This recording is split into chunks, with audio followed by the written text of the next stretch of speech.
नमस्कार मुलांनो, आज आपण इयत्ता 7वीचा सामान्य विज्ञान विषयातील पाठ क्रमांक 1 सृष्टी, अनुकूलन व वर्गीकरण या पाठात जाणार आहोत। मुलांनो, या पाठाचा अभ्यास आपण मागच्या सेशनमध्ये सुद्धा केलेला आहे आणि आजच्या भागामध्ये काय पाहणार आहोत आपण? तर आपण आजच्या भागामध्ये प्राण्यांमधील अनुकूलन पाहणार आहोत। तर वेगवेगळ्या प्रदेशामधील जे प्राणी आहेत त्यांचे अनुकूलन, त्यांच्यामधील अनुकूलन याचा अभ्यास आपण आजच्या भागामध्ये करणार आहोत। आपण मागच्या भागामध्ये काय पाहिलं तर वनस्पतीमधील अनुकूलन कसे होते हे आपण पाहिलं। प्राण्यांमधील अनुकूलन काय, ॲडॅप्टेशन इन ॲनिमल्स। मुलांनो, आता आपल्या आजूबाजूला अनेक प्राणी आहेत, आपण पाहिले वेगवेगळे प्राणी आहेत। काही प्राणी बहुपेशीय आहेत, काही प्राणी एकपेशीय आहेत। एकपेशीय प्राणी कुठले आहेत? जसे की अमिबा, पॅरामेशियम हे एकपेशीय प्राणी आहेत, म्हणजे त्यांचे शरीर एका पेशीपासून बनलेले आहे। तर काही प्राणी हे बहुपेशीय आहेत, म्हणजे त्यांचे एकापेक्षा अधिक पेशींनी बनलेले शरीर असते। उदाहरणार्थ अस्वल, घोडा, आपण माणूस हे बहुपेशीय प्राणी आहेत। काही प्राणी हे आपल्याला काही प्राणी वाळवंटात राहतात, तर काही प्राणी हे थंड प्रदेशामध्ये राहतात। काही प्राणी सरपटणारे असतात, तर काही प्राणी हे नभोचर असतात, म्हणजे आकाशात उडणारे पक्षी असतात की नाही। काही प्राणी हे जलचर असतात, म्हणजे पाण्यात राहणारे असतात। काही प्राणी हे उभयचर असतात, म्हणजे पाण्यात आणि जमिनीवर या दोन्ही ठिकाणी राहतात। काही प्राणी म्हणजे जसे सरपटणारे प्राणी आहेत, जसे की साप, पाली वगैरे असे सुद्धा प्राणी आहेत। म्हणजे खूप प्राण्यांमध्ये विविधता आढळून येते, हे आपण पाहिलेलं आहे। म्हणजे इतकी विविधता का आढळून येते? तर प्रत्येक प्रदेशानुसार ही विविधता आढळून येते। मग आपण आजच्या भागामध्ये काय पाहणार आहोत तर प्राण्यांमधील अनुकूलता हे आपण याचा अभ्यास आपण आजच्या भागामध्ये करणार आहोत। आजच्या सेशनमध्ये आपण काय पाहणार आहोत तर जलचर प्राण्यांमधील अनुकूलन। काय, तर जलचर प्राण्यांमधील अनुकूलन। मुलांना तुम्हाला माहिती आहे ना, जलचर प्राणी म्हणजे काय? तर जे प्राणी पाण्यात राहतात त्यांना काय म्हणतात तर जलचर प्राणी म्हणतात। आणि उभयचर प्राणी म्हणजे कुठले? तर जे प्राणी पाण्यामध्ये आणि जमिनीवर या दोन्ही ठिकाणी राहतात त्यांना काय म्हणतात तर उभयचर प्राणी असे म्हणतात। मुलांना तुम्हाला माहिती आहेत का, जमिनीवरील प्राण्यांपेक्षा पाण्यात राहणाऱ्या प्राण्यांची त्वचा, शरीराचा आकार यामध्ये बदल झालेले दिसून येतात। कळलं काय? तर जमिनीवरील जे प्राणी असतात त्यांच्यापेक्षा पाण्यात राहणाऱ्या प्राण्यांची त्वचा, शरीराचा आकार यामध्ये बदल झालेले दिसून येतात। आता मासा हा प्राणी कुठे राहतो? तर मासा पाण्यामध्ये राहतो। मग मासा कसा असतो? तर माशाच्या त्वचेवर काय असतं तर खवले असतात। काय असतात? खवले असतात। तसेच त्यांच्या शरीरावर काय असतात? माशाच्या पर असतात। हा बघा, हा मासा आहे ना, इथे दिसतो, हा मासा आहे। माशाच्या शरीरावर काय असतात? खवले असतात। त्यांच्या शरीरावर पर असतात। शरीराचा आकार कसा असतो तर दोन्ही टोकांना निमुळता असतो। हा बघा, दोन्ही टोकांना इकडे पाठीमागून निमुळता, पुढून पण निमुळता असतो। श्वसनासाठी काय असतं त्यांच्या तर नाकाऐवजी श्वसनासाठी कल्ले असतात। काय असतात तर श्वसनासाठी नाकाऐवजी कल्ले असतात। पापण्या कशा असतात त्यांच्या? तर पापण्या पारदर्शक असतात। माशांच्या पापण्या कशा असतात तर पारदर्शक असतात। या प्राण्यांच्या शरीरामध्ये हवेच्या पिशव्या असतात। काय असतात तर हवेच्या पिशव्या असतात। कळलं तुम्हाला? की जलचर प्राण्यामध्ये म्हणजे जो मासा आहे त्या माशाच्या त्वचेवर काय असतात तर खवले असतात। शरीरावर काय असतात तर पर असतात। काय असतात? पर असतात। शरीराचा आकार कसा असतो तर शरीराचा आकार हा दोन्ही टोकांना निमुळता असतो। श्वसनासाठी काय असतं त्यांच्या? तर नाकाऐवजी कल्ले असतात। कळलं? पापण्या त्यांच्या पारदर्शक असतात। आणि या प्राण्यांच्या शरीरामध्ये हवेच्या पिशव्या असतात। काय असतात तर हवेच्या पिशव्या असतात। मग आपण काय पाहिलं तर जलचर प्राणी बोलला तर मासा या प्राण्यामध्ये अनुकूलन आपण आता पाहिलं।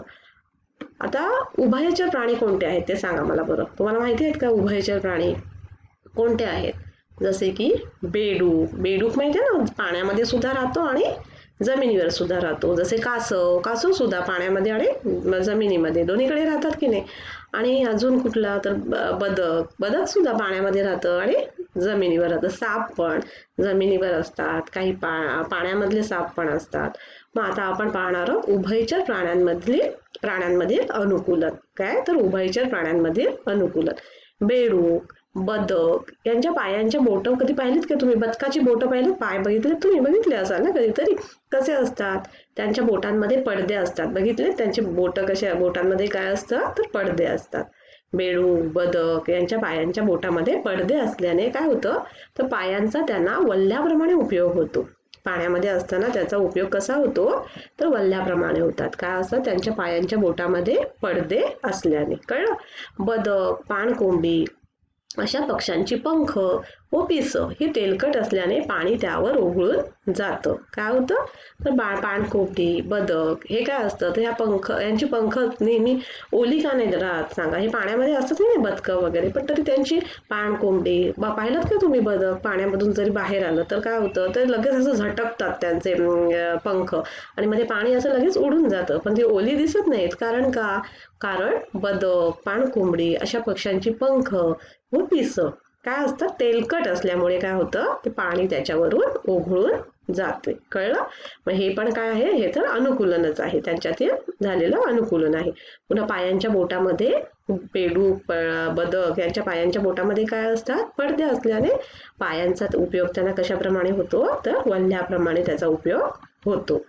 मुलांनो, बेडकांच्या पायातील बोटातील पडदे त्याची त्वचा तुम्ही बेडूक पाहिला तर त्याची त्वचा कशी एकदम तकतकते बुळबुळीत असते की नाही, आणि त्याचे डोकं कसं असतं त्रिकोणी असतं. हा बघा, हा बेडूक दाखवलेला आहे की नाही इथे, त्याचे त्वचा कशी असते बुळबुळीत असते आणि त्याच्या ह्याच्यामध्ये पायातील बोटातील पडदे आणि त्रिकोणी डोकं असल्यामुळे तो पाण्यात सहज पोहू शकतो. हे त्याच्यामध्ये झालेलं अनुकूलन आहे. कळलं? पाण्यात तसेच जमिनीवर असताना तो त्वचेद्वारे श्वसन करतो. काय? पाण्यात तसेच जमिनीखाली जेव्हा तो असतो तेव्हा तो त्वचेद्वारे श्वसन करतो आणि जेव्हा तो जमिनीच्या वर येतो तेव्हा नाक आणि फुफ्फुसाद्वारे तो श्वसन करतो. म्हणून तो पाण्यात व जमिनीवर दोन्ही ठिकाणी राहू शकतो. कळलं? बेडकाची वैशिष्ट्यपूर्ण पाठ ही त्याला गवतात लपण्यास मदत करते. हे सुद्धा त्याच्यात झालेले अनुकूलन आहे. बेडकात झालेले काय आहे तर अनुकूलन आहे. मग कळलं तुम्हाला बेडकात झालेले अनुकूलन कुठले तर बेडकाच्या पायातील जे बोटातील पडदे आहेत आणि त्याची बुळबुळीत त्वचा आहे आणि त्याचे त्रिकोणी तोंड आहे, डोके आहे, यामुळे काय होतं तो पाण्यात सहजपणे पोहू शकतो. कळलं? तो पाण्यात आणि जमिनीखाली असताना तो कशाद्वारे श्वसन करतो मुलांनो तर तो त्वचेद्वारे श्वसन करतो आणि जेव्हा तो जमिनीवर असतो, जेव्हा जमिनीवर येतो तेव्हा तो नाक आणि फुफ्फुसाद्वारे श्वसन करतो. म्हणून तो पाण्यामध्ये पण राहू शकतो आणि जमिनीवर सुद्धा राहू शकतो. कळलं? बेडकाची वैशिष्ट्यपूर्ण पाठ त्याला गवतात लपण्यास मदत करते. काय तर बेडकाची वैशिष्ट्यपूर्ण पाठ त्याला बेडकाला गवतात लपण्यास मदत करते. मग हे त्याच्यामध्ये झालेले काय आहे तर अनुकूलनच आहे.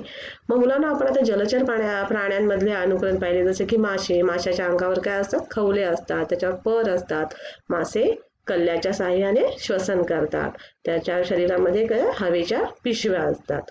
आणि आता उभयचर प्राणी जे जसे की बेडूक, बदक, पाणकोंबडी ह्यांची पिसं पाणकोंबडी आणि बदक ह्यांची पिसं कशी तेलकट असतात, त्याच्यामुळे काय होतं पाणी त्याच्यावर साचून राहत नाही, पाणी ओघळून जाते. पुन्हा बेडकाच्या पायातील बोटातील पडदे, बुळबुळीत त्वचा, त्रिकोणी डोके यामुळे तो पाण्यामध्ये सहज पोहू शकतो. पाण्यात तसेच जमिनीखाली असताना तो कशाद्वारे श्वसन करतो बेडूक तर त्वचेद्वारे श्वसन करतो. तर जमिनीवर असताना तो नाक व फुफ्फुसाद्वारे श्वसन करतो. कळलं? बेडकाची वैशिष्ट्यपूर्ण पाठ त्याला गवतात लपण्यास मदत करते. समजलं? आता मुलांनो आपण काय पाहिलं आता तर जलचर प्राणी आणि उभयचर प्राणी यांच्यामधील अनुकूलन आपण पाहिलं. आता आपण काय पाहणार आहोत तर जंगल व गवताळ प्रदेश या ठिकाणी जे प्राणी आढळतात त्या प्राण्यांमधील अनुकूलन आपण आता पाहणार आहोत. मुलांनो, आता तुम्ही मला सांगा जंगली कुठले कुठले प्राणी तुम्हाला माहिती आहेत? जंगली प्राण्यांची नावं सांगा बरं. कुठले जंगली प्राणी माहिती आहेत तुम्हाला? जसे की वाघ, सिंह आहे ना, कोल्हा, कुत्रा, जंगली कुत्रा सुद्धा असतो की नाही, असे हे वेगवेगळे म्हणजे प्राणी आहेत की नाही. जंगली सिंह, कुत्रा. आणि तुम्हाला माहिती आहे मुलांनो वनस्पती ह्यांच्या प्राण्यांचे वर्गीकरण 2 भागात केले जाते, शाकाहारी प्राणी आणि मांसाहारी प्राणी. मग शाकाहारी प्राणी कशावर जगतात तर शाकाहारी प्राणी आपल्या अन्न कशापासून मिळवतात तर वनस्पतीमधून मिळवतात.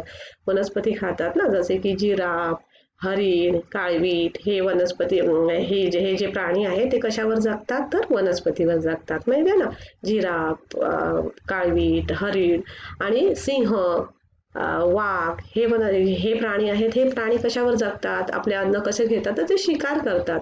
ह्या छोट्या छोट्या प्राण्यांची शिकार करून आपले अन्नाची गरज ते पूर्ण करतात. कळलं काय करतात, तर सिंह, वाघ हे छोट्या प्राण्यांची शिकार करतात आणि ह्या छोट्या प्राण्यांची शिकार करून ते आपल्या अन्नाची गरज पूर्ण करतात. मग आपण आता म्हणजे जे मांसाहारी प्राणी आहेत आणि शाकाहारी प्राणी आहेत त्या प्राण्यांमधील अनुकूलन आपण आता पाहूया. आता जंगली कुत्रा, कोल्हा, वाघ, सिंहासारख्या मांसाहारी प्राण्यांचे पाय कसे असतात, तर मजबूत असतात. कसे असतात, पाय त्यांचे मजबूत असतात व त्यांना नख्या असतात. काय असतात, तर नख्या असतात. आणि या प्राण्यांना अणकुचीदार सुळे असतात. कशासाठी सुळे असतात सांगा बरं, तर त्यांना मांस फाडण्यासाठी. कारण ते छोट्या प्राण्यांची शिकार करतात ना, आणि मग त्या प्राण्यांचे मांस फाडण्यासाठी काय असतात त्यांना, तर अणकुचीदार सुळे असतात. कळलं. आणि त्यांचे पाय कसे असतात, तर मजबूत असतात व त्यांना नख्या असतात. वाघाचे पायांना वाघाचे जे पाय असतात ना, त्या पायांच्या तळव्यांना काय असतं मुलांना माहिती, गादी असते. त्यामुळे त्याची चाहूल जेव्हा वाघ येतोय अशी चाहूल त्या भक्ष्यास लागत नाही आणि मग त्याला ते सहजतेने भक्ष्य पकडता येते. का भक्ष्य पकडता येते, कारण का त्याची जे पाय असतात, पायाचे जे तळव्यांना गादी असते. काय असते, गादी असते. त्यामुळे त्याची चाहूल, वाघ येतोय अशी चाहूल भक्ष्यास लागत नाही आणि मग तो सहज भक्ष्य पकडता त्याला येतो. मग कळलं तुम्हाला मांसाहारी प्राण्यांमध्ये कसे अनुकूलन झालेले असते, तर मांसाहारी प्राण्यांचे जे सुळे असतात, अणकुचीदार त्यांना सुळे असतात. कशासाठी, तर ते मांस फाडण्यासाठी. त्यांचे पाय सुद्धा खूप मजबूत असतात, त्यांना नख्या असतात. आणि वाघाच्या पायाच्या तळव्यांना काय असतात, गादी असते. त्यामुळे काय होते, त्याची चाहूल भक्ष्यास लागत नाही व सहजतेने त्याला भक्ष्य पकडता येते. कळलं. आता आणि मांसाहारी जे प्राणी आहेत मुलांनो, मांसाहारी प्राण्यांच्या डोळ्याचं स्थान कुठे असतं माहितीये का तुम्हाला, तर त्यांच्या डोक्याच्या निमुळच्या बाजूस समोर असतं. कुठे, तर डोक्याच्या निमुळत्या बाजूस समोर असतं. त्यामुळे त्यांना खूप दूरवरच्या अंतरावरचं भक्ष्य सुद्धा नजरेस पडतं. कळलं. हे सुद्धा एक अनुकूलनच आहे त्यांच्यात झालेलं. कशामुळे, तर मांसाहारी प्राण्यांच्या डोळ्याचं स्थान कुठे असतं, तर डोक्याच्या निमुळत्या बाजूस समोर असतं. कळलं. आणि त्यामुळे त्यांना दूर अंतरावरील भक्ष्य नजरेस पडतं. कळलं. मग आपल्याला जे मांसाहारी प्राणी आहेत त्यांच्यामधील अनुकूलन तुम्हाला कळलं का, की त्यांचे पाय कसे असतात, मजबूत असतात. त्यांच्या पायांना नख्या असतात आणि कसे असतात, त्यांचे दात एकदम सुळे, अणकुचीदार सुळे असतात मांस फाडण्यासाठी. पुन्हा त्या आपला वाघ असतो, त्याच्या तळव्यांना कशी असते, गादी असते, गादीसारखे असतात. त्यामुळे भक्ष्यास त्याची चाहूल लागत नाही. पुन्हा त्यांच्या डोळ्यांचे स्थान हे डोक्याच्या निमुळत्या भागाच्या बाजू समोर असते. त्याच्यामुळे काय होतं, त्यांना दूर अंतरावरील भक्ष्य सुद्धा नजरेस पडते. कळलं. आता आपण शाकाहारी प्राण्यांमधील अनुकूलन पाहूया. आता मग शाकाहारी प्राणी कुठले, जसे की मी आता तुम्हाला बोललेच की काळवीट, हरिण, जिराफ हे प्राणी कसे, हे प्राणी वनस्पतीवर आपले म्हणजे पोषण करतात. वनस्पती खाऊन आपल्या अन्नाची गरज ते पूर्ण करतात. कळलं.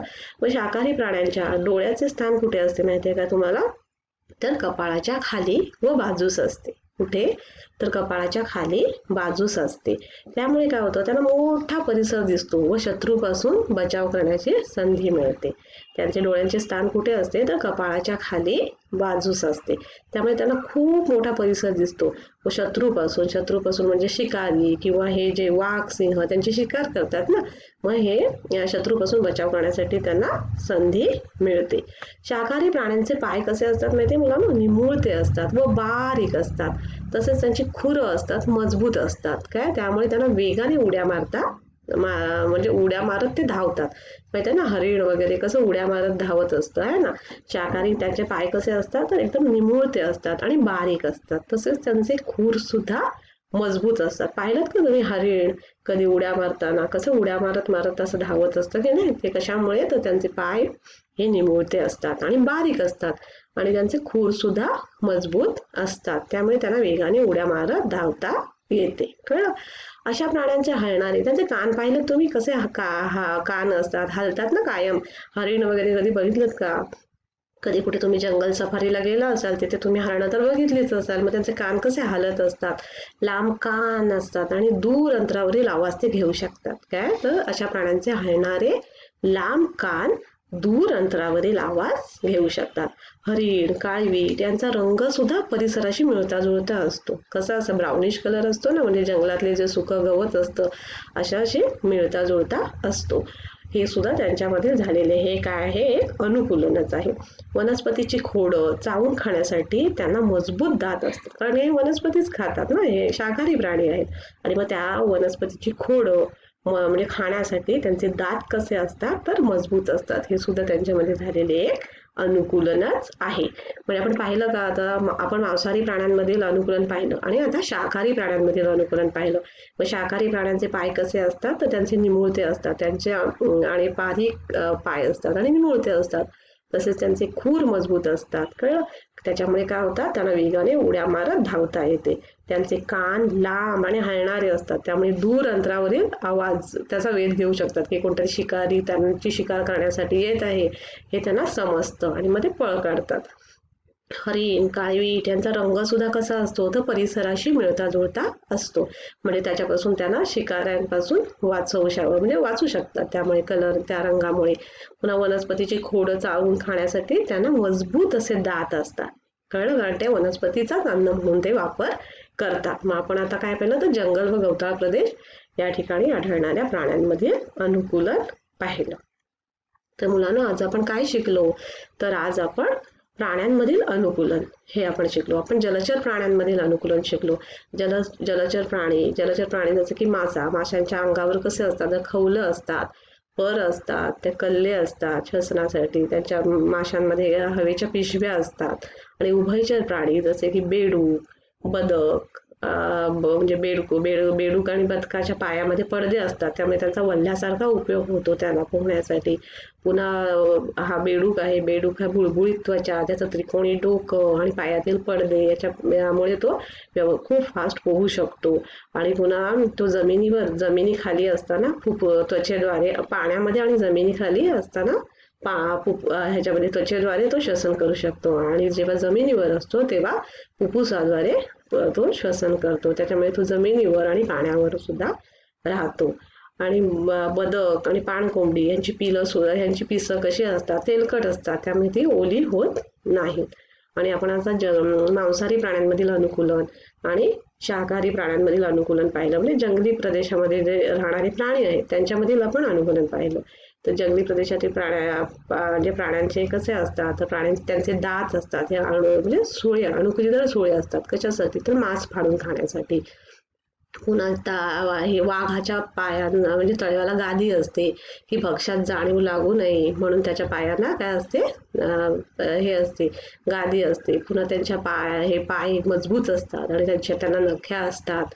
पुन्हा त्यांचे आणि आणि हे शाकाहारी प्राणी आहेत त्यांचे पाय सुद्धा निमुळते आणि बारीक आणि खूर असतात, त्यामुळे ते धावत अशा उड्या मारता येतात त्यांना. पुन्हा त्यांचे लांब कान कसे असतात, हलणारे आणि लांब असतात, त्याच्यामुळे त्यांना दूरवरचा सुद्धा खूप ऐकू येऊ शकतात. त्यांचे दात हे खूप कडक आणि टणक असतात, कारण का ते वनस्पतीची जी खोडं चावून खाण्यासाठी त्यांचे दात कसे असतात, मजबूत असतात. पुन्हा त्यांचा रंग, हरिण, काळवीट यांचा रंग हा परिसराशी मिळता जुळता असतो. अशा प्रकारचे अनुकूलन जंगली आणि गवताळ प्रदेशातील प्राण्यांचे अनुकूलन आपण आजच्या सेशनमध्ये शिकलो. आपण पुढच्या भागामध्ये काय पाहणार आहोत तर अन्न ग्रहणासाठी प्राण्यांमध्ये झालेले अनुकूलन याचा आपण अभ्यास करणार आहोत. आणि ही म्हणजे थंड प्रदेशातील जे प्राणी आहेत त्यांच्यामध्ये झालेले अनुकूलन याचा अभ्यास आपण पुढच्या सेशनमध्ये करणार आहोत. धन्यवाद.